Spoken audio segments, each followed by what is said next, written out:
इस नई प्रक्रिया का शुरुआत करने का अनुरोध करती हूँ।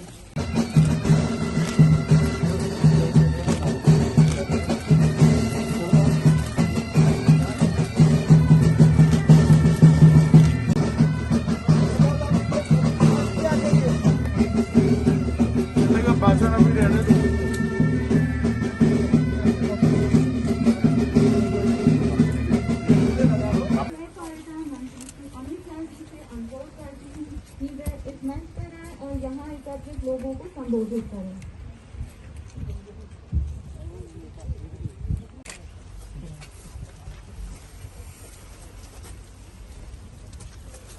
कंजर्वेशन डिपार्टमेंट और स्थानीय समुदाय के सदस्य भी वृक्षारोपण अभियान में भाग ले रहे हैं।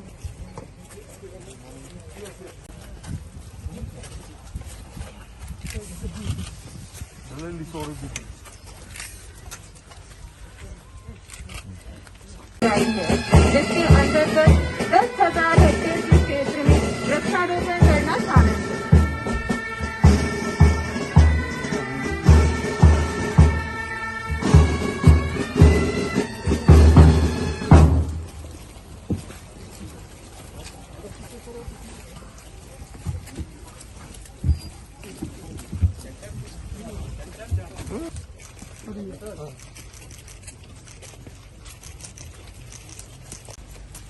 पर्यटन संस्कृति के साथ साथ डोनर मंत्रालय की भी जिम्मेदारी है। ऐसे मेरे सहयोगी श्री जी किशन रेड्डी जी,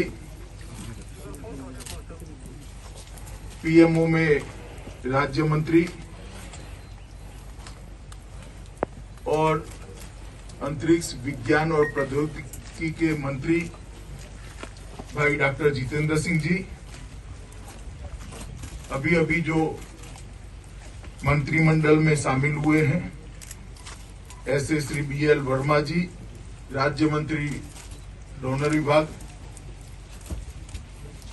मेघालय की कैबिनेट के मंत्रीगण, अधिकारीगण और उपस्थित सभी पैरामिलिट्री फोर्सेस के जवान और अधिकारीगण, आज मेरे लिए बहुत हर्ष का विषय है कि कुछ समय पहले मेघालय के मुख्यमंत्री श्री संगमा जी से मैंने बात करी थी कि जब हम छोटे थे, पढ़ते थे, तब पढ़ाया जाता था कि देश में सबसे ज्यादा वर्षा चेरापूंजी में होती है और 25-30 साल के अंदर ही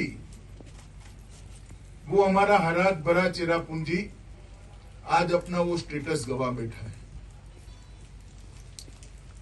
और उसकी जगह यहां से 80 किलोमीटर दूर कोई एक स्थान पर सबसे ज्यादा बारिश की रिकॉर्ड स्थापित हो गया है और उसका मूल कारण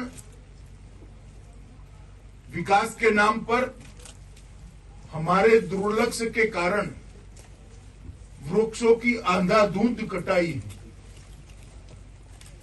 तब ये तय हुआ कि क्या फिर से चेरापूंजी हरा भरा बन सकता है। इस राज्य का नाम ही मेघालय है,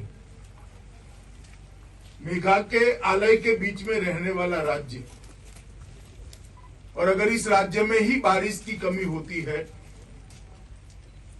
तो कितना बड़ा संकट का कारण है। तो उस वक्त असम राइफल, अन्य पैरामिलिट्री फोर्सेस और मेघालय सरकार, भारत सरकार, सभी साथ मिलकर हमने एक संकल्प लिया है कि चेरापूंजी को फिर से हरा भरा बनाना और आने वाले 10-15 सालों में एक ऐसी स्थिति का निर्माण करना कि फिर से पूरे भारत में सबसे ज्यादा बारिश अगर कहीं आती है तो यही हमारे चेरापूंजी के अंदर आए, इस प्रकार का वातावरण करेंगे। मिलकर देश की सीमाओं की चुनौतियों का कितनी भी बड़ी चुनौती हो, वीरता पूर्वक सर्वोच्च बलिदान देकर उसका सामना करते हैं। और ढेर सारे उदाहरण हैं, उनकी वीरता के कारण देश कई संकटों से बाहर आया है और आज हमारा सार्वभौमत्व अक्षुण्ण है। चाहे असम राइफल हो, चाहे बीजेएसएफ हो, चाहे एसएसबी हो, चाहे इंडो तिब्बतियन पुलिस हो, सबने अलग अलग जगह पे वीरता दिखाते हुए हमारी सीमाओं की सुरक्षा की। सीआरपीएफ ने देश की आंतरिक सुरक्षा को संभालते हुए इसी प्रकार के सर्वोच्च बलिदान के कई उदाहरण दिए। मगर विगत 2 वर्षों से 2020 में और 2021 में उन्होंने पर्यावरण का भी मोर्चा संभाला है। मुझे आप लोगों को बताते हुए आनंद है कि गत साल कुल 1,48,000 पौधे पैरामिलिट्री फोर्सेस ने देश भर के अंदर रोपने का। और आसाम राइफल के डीजी नायर साहब यहां पर हैं, मैं उनको विशेष बधाई देता हूं कि सबसे ज्यादा वृक्षारोपण आसाम राइफल ने किया। और मुझे ये बात का भी हर्ष है कि 1,48,000 पौधे लगाना एक बात है और आज उसमें से 1,36,000 पौधे जीवित है, उसको रिप्लेस भी किया गया है और जवानों ने इस पर पानी डालकर उनको जीवित रखने की व्यवस्था भी की। इस वर्ष भी हमने तय किया है कि अलग अलग पैरामिलिट्री फोर्सेस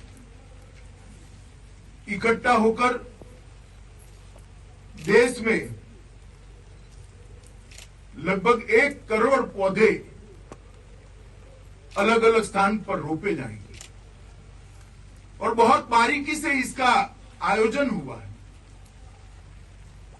और मुझे आनंद है कि आज उसी कार्यक्रम की कड़ी में लगभग 100 हेक्टेयर बंजर भूमि की हमने यहां पहचान की है। 50 करोड़ की अनुमानित लागत से डोनर मंत्रालय और मेघालय सरकार दोनों इकट्ठा होकर ये 100 हेक्टेयर का एक नया यहां पर वन निर्मित हो, इस प्रकार का हम आगे बढ़ रहे हैं। अगले 3 वर्षों में यही क्षेत्र के अंदर लगभग 1,000 हेक्टेयर में 1 मिलियन वृक्ष लगाने का हमारा कार्यक्रम है। और मुझे भरोसा है कि इसको संगमा जी के नेतृत्व में हम पूरा करेंगे। और जिस दिन ये 1 मिलियन वृक्ष लग जाएंगे, हमारे बच्चे फिर से ज्योग्राफी के पेपर में लिख पाएंगे कि जहां सबसे ज्यादा बारिश आती है वो जगह का नाम चेरापूंजी है। और मित्रों, परिवारों को पीने का पानी पहुंचाने का एक महत्वाकांक्षी कार्यक्रम है, जिसको छोटी छोटी 1874 योजनाओं में बांटा गया है। आप कल्पना करिए, 2,80,000 परिवारों को हिली एरिया में, जहां दूर सुदूर पर्वत पर कहीं 5, कहीं 25, कहीं 50 लोग रहते हैं, उसमें बांटा गया, उनमें पानी पहुंचाने का एक कार्यक्रम। इसीलिए 1874 परियोजनाएं बनानी पड़ी है, क्योंकि यहाँ बड़ा दुर्गम क्षेत्र है। हमारे ट्राइबल भाई बहन पहाड़ियों पर रहते हैं, चोटियों पर रहते हैं, वनों में रहते हैं, मगर जो जहां भी रहते हैं वहां शुद्ध पीने का पानी पहुंचाने का कार्यक्रम है। लगभग केंद्र सरकार ने 400 करोड़ रुपया अब तक आवंटित कर दिया है और बाकी का भी जैसे जैसे काम आगे बढ़ता जाता है हम आवंटित करेंगे। तो आज ये 2 कार्यक्रम एक साथ है। Sohra greater water supply scheme का लोकार्पण है, क्योंकि यहाँ पानी की किल्लत हुई है और भविष्य में यहाँ कभी पानी की किल्लत न हो, इसलिए फिर से चेरापूंजी में वनों का निर्माण करने का भी कार्यक्रम हमने हाथ में लिया है।